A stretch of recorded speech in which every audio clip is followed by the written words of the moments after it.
All right. Another day in paradise.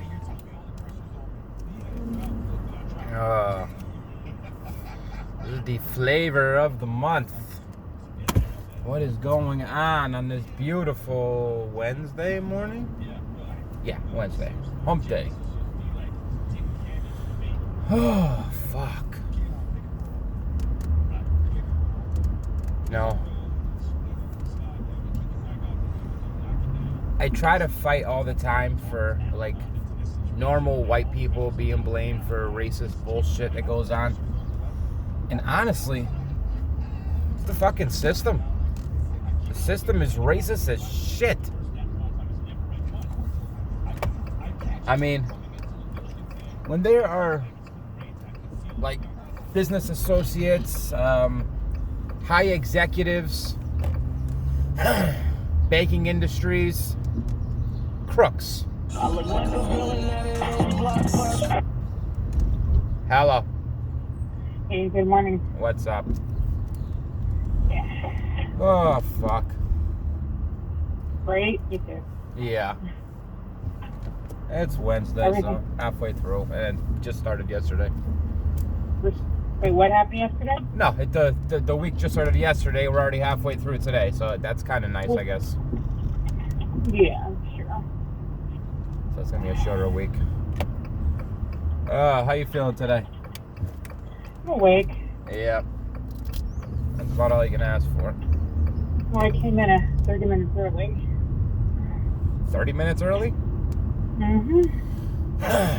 Plan on getting out really early or something? No. Kids had to hand in their laptops yesterday and they forgot them at home. Also, you had to drop them off or something? Yep. Oh, shit. So I had to drive all the way down. Well, that's a fun morning. Yeah. I mean, they're kids. Yeah. So you can't get too mad. But still, I was not happy. I'm too happy. No, it just kind of fucked you over a little bit. You know, a few years back when the bank has got all bailed out and shit, that when we bailed them out from the government taxes and all this stuff, because it came from our taxes, like, in the very beginning. I mean, eventually it came from our taxes because they had taken to use it there. Because the banks, they were saying the reason they were bailing them out because they were too big to fail. And that would destroy the economy. And they failed because of banks knowingly giving, like, way too good, like, interests to people that they knew couldn't afford it, but they put them on a sliding scale interest, like a variable, to where at that moment it was low, so it was fine, but then it would shoot up with the market volatility or something in that ballpark, to where people were buying homes and they were paying like $800 a month for rent, but then all of a sudden 1 month they were paying $7,000 a month for rent. Yeah. And they couldn't afford it. So people were losing their homes. Yeah, it was a really big scam. Yeah, it was a big scam. And all the people that did it in the banking industry, when we bailed them out, they all got bonuses. I know that was actually a big issue. The big problem is they're actually supposed to pay that money back. Most of the car companies that got bailed out for the same year paid their money back, but some of the banks did not. Yeah, and it's just crazy because they literally swindled millions of people, lied through their teeth, and stole their money. And they went, like, homeless, and they were living on streets and lost everything, and their credits are fucked for life. And these banking executives that did it, they got fucking bonuses. It's such a disgusting system. And that's the part of the system that's racist. It's even called white-collar crimes. Yes, it is. Well, that's trickle-down economics. That's what they believe. They believe that if they give the businesses more money, the businesses will put the money into their employees rather than do what the banks did. There's a lot of proof that that's really not how they do things. What they should have done and taken all that money, instead of giving it straight to the banks, is paid off all of those houses in default that were foreclosed on. All the people that got swindled and fucked over, pay off all the balances. Bless you. And then that would also fix it. That the bottom third of the basically tier that couldn't afford their homes after that were already struggling to get to that middle class, now just got dropped back down to the lower class. They could have shot back up to middle class, and then that would have helped just middle America. But a whole layer of people. A lot of people believe, like what I just told you, where if you do enough for the business. Exactly. So if you give the rich more money, that they'll eventually do the right thing and take care of their employees, and it will trickle down to the rest of people. But instead, they all just got huge bonuses. There are a handful of millionaires who try to. There's this one. Yep. I think she's someone who inherited a couple $100 million, and she keeps trying to donate it. But when she donates it, she gets a stipend back and ends up getting double her money back from donating that smaller portion. So she's trying to get rid of her money, and it keeps coming back because of the tax loopholes that are there. Yeah. Well, it's not that hard to get rid of money. Go walk up to people and say, here, take this money. Once you get some, well, she's trying to donate to organizations that are helping other people. Well, I can't remember exactly. Hang on one second. What is her name? Well, that's the problem with stuff like that, though, is then they're trusting organizational integrity.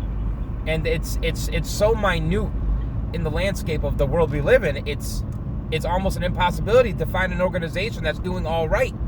And I'm sure they're out there. I'm not saying that there's none out there. But to find the right organization that is doing all right, it's rough to know. The only way to know is to do it yourself.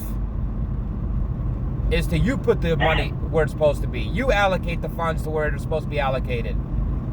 Not give it to the high executives of big fucking like, I don't know, say United Way as an example. I'm not saying United Way is crooked at all.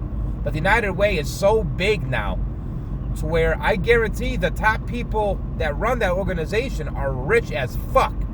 And probably because of donations.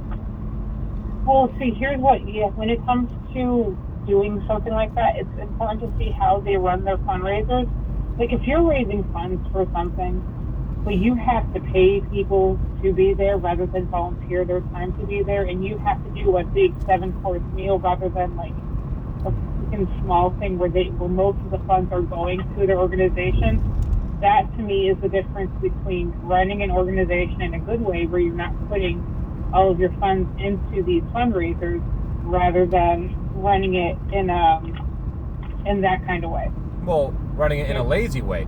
Basically just giving it to someone else to make sure that someone else does their job. Like, hey, I'm going to appoint you to make sure that they're doing their job instead of you just doing that job. You just making sure that it's going into the right places. Well, what I'm saying is, a lot of the times the larger organizations do huge fundraisers, so a lot of their funds are getting put into making these fundraisers rather than put into what they're funding for. Like, if you talk to them, they'll say, well, 10% of this is going to go to this. Yeah, exactly. And that's the problem. It should be 90%. Yeah, or exactly. It should be like flipped. It should be 100% minus the cost of the fundraiser itself. Whatever it costs to set it up and like to pay the bills and rent all the stuff, however much that would be, whether it be 1% or 2%. Well, I forgot the time. That was my bad. Yeah. And he's like, to remind you, well, clearly you fucking knew because you put the comment that you're in training. I said, that was on me. I said, I forgot to sign it. And he said that it should be coming from me because you're in training. And I said, I went to Luke directly and asked him, my copy of the email, and Luke said that I was with the way we were doing it. This is the last one that I have to do, this is the one where I do alone. Yeah. Okay.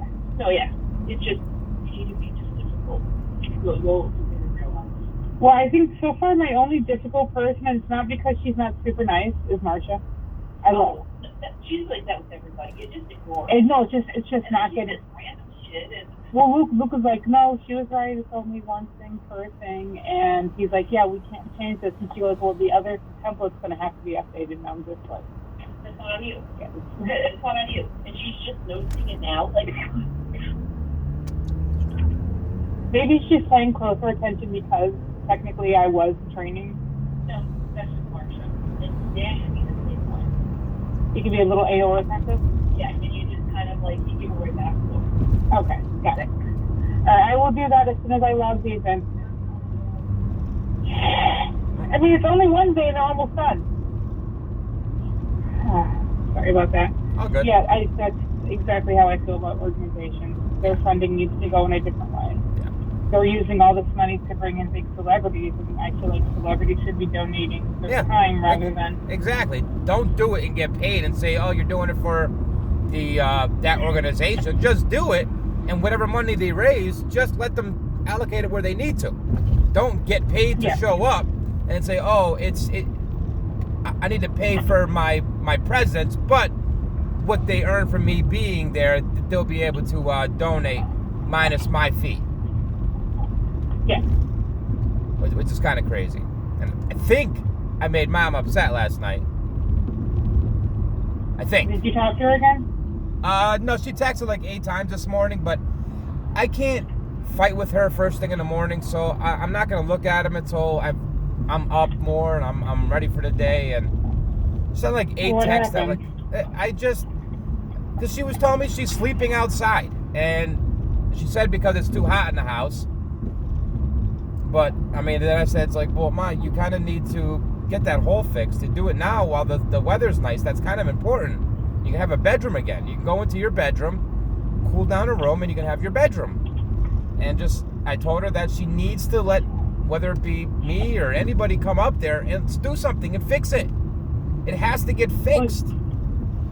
She has to do it now. She wants me to go up there to fix it, and that's the problem. Is I'm not climbing on her roof. Well, I told her I will go up there and fix it in a few weeks, like once I'm settled where I'm going. But I can't deal with her fucking bullshit and fucking tell me which way to do and how to do this. And that started a fight? I don't know. She didn't answer last night.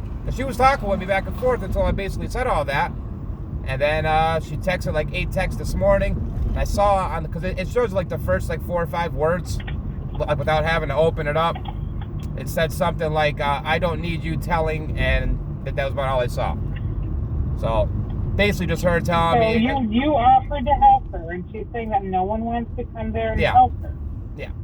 But her problem is she has to be her way on her accord. But her accord is almost non-livable. If someone from the government went and saw her home, they might condemn it. Well, that's the thing is, she wants me and the kids to live there. They would have to inspect her house.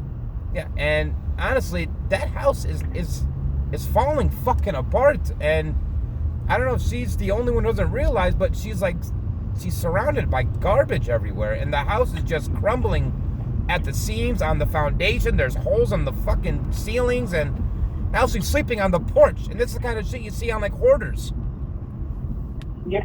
That once people can't like go into each individual room, they start moving from room to room. Eventually, they're like outside, and she can't get too comfortable to where it's okay to sleep outside. She has a big giant house, and it should be livable. Yep. But I don't disagree. I mean, it's crazy. It's fucking nuts.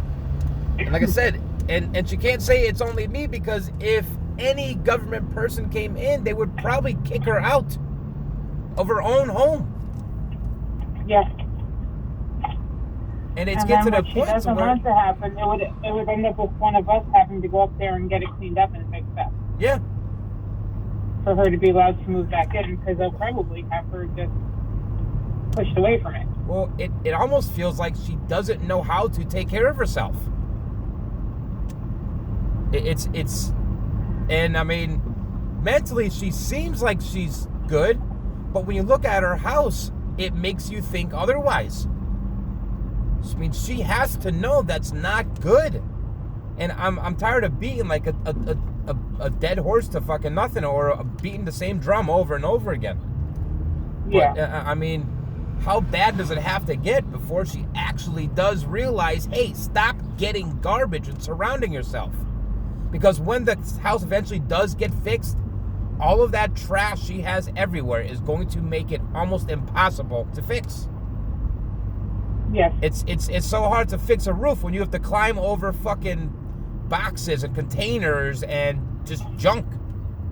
Well, I don't even know what she has up there right now. Oh, me neither, but I can almost guarantee it's packed with shit. If she's sleeping outside, I mean, I don't know. It's that was scary hearing. The fact that she's sleeping outside. I did not know that. Yeah. And like I said, it makes me think that stuff is not quite right. She might be losing it a little bit. It's the only thing I can think of. It's something along those lines. Because the fact that she doesn't see anything wrong with the way she's living, that's wrong. A little dangerous. It's definitely dangerous, and it is wrong 100%. If you want to be eclectic and collect stuff and this and that, then do it. But you have to be able to manage what you have, and you have to be able to at least take care of your own home. Yeah, I mean, well, don't judge other people. I know she gives me a hard time for living in housing, yeah, well, but I mean, it's still more sedentary than living there. Exactly. Honestly, I mean, I don't even know if she has fucking running hot water. She told me she's down to a couple thousand in the bank now, and she keeps spending money. Yeah, but every time I hear from her, buddy, go. Every time I fucking hear from her, she's like going to get something at the thrift store, at the flea market, new carpets, new this. I mean, this guy's it's such a great deal on carpeting. He's gonna give me a deal, or a great deal on siding, or this guy just getting rid of a whole bunch of junk that they took out of a house, and I'm getting a great deal on it. Like, you don't fucking need that house's junk. You don't need these scraps from a house that got torn down. You don't need scrap wood. You don't need scrap nails. You don't need old pallets. And then it's turning into the trailer. So bad. I mean... And she's ignoring it. Yeah, and she thinks it's okay. And then when you bring it up, you are wrong. And it's crazy because it's getting almost like therapeutical, to where it's going to have to be intervened at some point. But I'm not gonna do that until I actually have to. If she starts like bucketing up her shit and living with buckets of shit because her toilet won't work and she won't pay to get toilet fixed, but she'll go and fucking buy junk off of Craigslist, or go to the flea market on a Sunday and spend $500, but she won't get the fucking hole in her roof fixed. And she's buying all of this stuff and her house is falling apart around her, and that's the scariest part. And now it's to a point to where it's like pushed her outside. Where it's what? Huh? I just haven't been there in a while. Me neither. I said, So I don't know. well, she said she's going outside because it's too hot inside. But I don't know. All I know is I guarantee she still has a hole in her roof. And she has to get that fixed now while the weather is warm. It has to be now. I know none of us are close to him, but why don't you message Grandpa? I think Grandpa knows. But I think she would treat him the same way. But I mean, would still message him just like, hey, I'm worried about Mom. Yeah. Because I honestly don't know who else to contact that she might listen to. She's not gonna listen to anybody. Even when Grandpa told her not to get that fucking that pizza truck or that food truck, and Grandpa told her that doing the porch was a bad idea, that she needed to get the roof done, and because he said all the same shit that we're all saying. He has common sense. I mean, he does a lot of the same stuff Mom does. He's eclectic. He collects stuff, but his house is actually nice. I mean, they're always like adding to it, but it's done in the right way. I mean, like you see, it's like tarped off. It's spotted. It's waterproof. He does it little by little.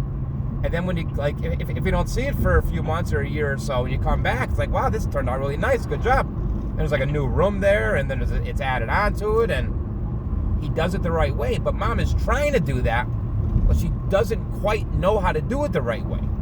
And instead of allocating the funds that she has right now while she has them to get the jobs done, it just seems too expensive for her to pay for that. And instead, she'll just use that money for like flea market shopping and Craigslist shopping and window shopping and like deals that she gets off of like junkyards. And oh, it's bad. It makes me worried about her in the mental sense. Yeah, I know. That's exactly what I was thinking. Because I started thinking, I tried to bounce back out of my own head and out of her own head and look at it from a complete stranger that was doing their job and looking at a house and seeing if that house was safe. Even for like a person, not even for kids, but just like a single person. And it's really close on the fence that that house would not be safe for even a person, especially if water is not running. I mean, if the water is not running, because last time I heard she was only getting drips out at a time, and there was no hot water. But again, that was months ago. So I mean, I thought I heard it might have gotten fixed, but I never was told it got fixed, but I thought I just heard it did. But I mean, that's something that I thought that you would know better than me anyway. I mean, was the water working last time you were up there? Yeah. Yeah? Okay. Well, maybe it got fixed then. All right. But last time I heard, like I said, it was a big problems, and she would turn it off. She was only getting drips out. Was it when it was freezing? I don't think it was freezing. I think it bursted or something. Something happened. I think I helped her fix that one. Okay. All right. Well, at least you got water. Like I said, it's just getting a little nervous. This is interesting because I kind of had a little breakdown with my therapist because of mom. And I told him that my biggest fear is turning into her with the kids. Yeah, that's a scary thought, especially when you see her now. Then you think, oh shit, is that what I'm gonna be like? Can I not know what's like right and wrong and know what's good and bad kind of thing? Well, I'm worried about how she treated us growing up, and then looking at the kids, and I'm like, well, I mean, you've already had the kids for a while now. Do you beat your kids? no, but to think about it, mom, when she finally like actually snapped, I was Eris's age when she finally just went off the deep end when we were taken from her. I was Eris's age. That's when things got bad for us with her. Yeah, well, things were bad all the time for me. I don't ever remember them being okay with mom. I know, but I just remember that's when it went from like 10 to like 100. Well, yeah, because that was around the time that Breeze left her. Yep. When Breeze left her, she just lost her fucking shit. She dove into vodka and basically took out her frustrations on us. And that's what I told my therapist. My biggest fear is turning out like her, even though I know right now it's not like really up there, but that's where my head is for the most part. Like, I'm so scared that I am going to do something like her because they're getting to the age where we were when she snapped. And I know why. I'm like, that's when she left her, and I've been alone with the kids for a year. So I don't see that happening, but it's